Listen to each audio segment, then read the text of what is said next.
Bonjour et bienvenue en France. Je m'appelle Ben, and I'll be your tour guide today as we look through a few important parts of French culture. The dominant language in France is, in fact, French. Over 80% of the population speaks it, and has for centuries. French has been a dominant language used throughout the world for a long time. It was considered the cultured language to use, and was spoken in a large part of history, and was used in the highest settings between countries. Around 65% of the French population identify as Roman Catholic, and that's around 41 million people in France. Other religions in France include Islam, Buddhism, Judaism, and others. A large portion of the population actually does not identify with any one religion.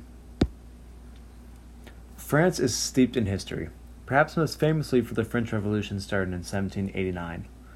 Liberté, égalité et fraternité is the national motto of France, and it came into popularity during the Revolution, and then later again during the Third Republic in the 19th century. It stands for liberty, equality, and fraternity, three traits that all Frenchmen ascribe to. French cooking traditionally has consisted of three courses: the entrée, the plat principal, and the fromage, or dessert.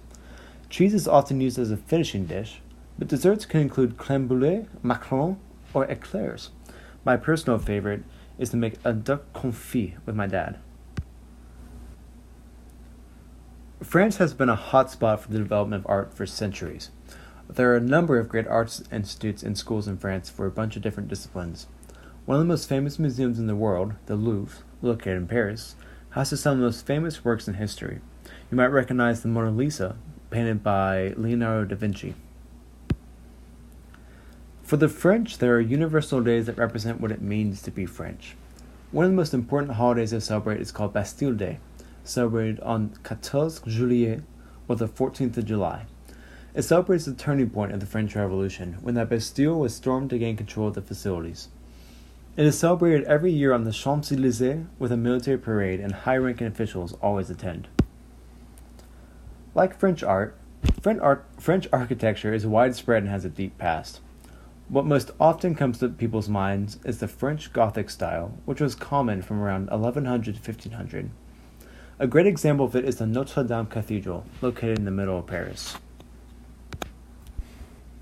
France participates in a wide variety of sports, but one of its most famous teams is its football team, soccer for us in the United States. The Équipe de France de football, or the national football team, is famous for its success. They have officially played since 1904 and have made 15 separate World Cup appearances, notably winning the tournament in 1998 and again in 2018. Pictured here on the streets of Saint-Rémy-de-Provence, residents of Saint-Rémy participate in a parade of displaying ancestral work rolls. This is a large part of the French patrimony, a passing of culture and tradition, and recognition that the French arts, history, culture, language, and its traditions all belong to everyone French. One of the most recognizable dances of French origin is the can-can. It was extremely popular in Parisian dance halls in the 1830s and 40s, and has become a mainstay in French culture, although now it's mostly done for tourists and done in shows. Merci for walking through France with me, et j'espère, I hope, to see you in France soon. Au revoir!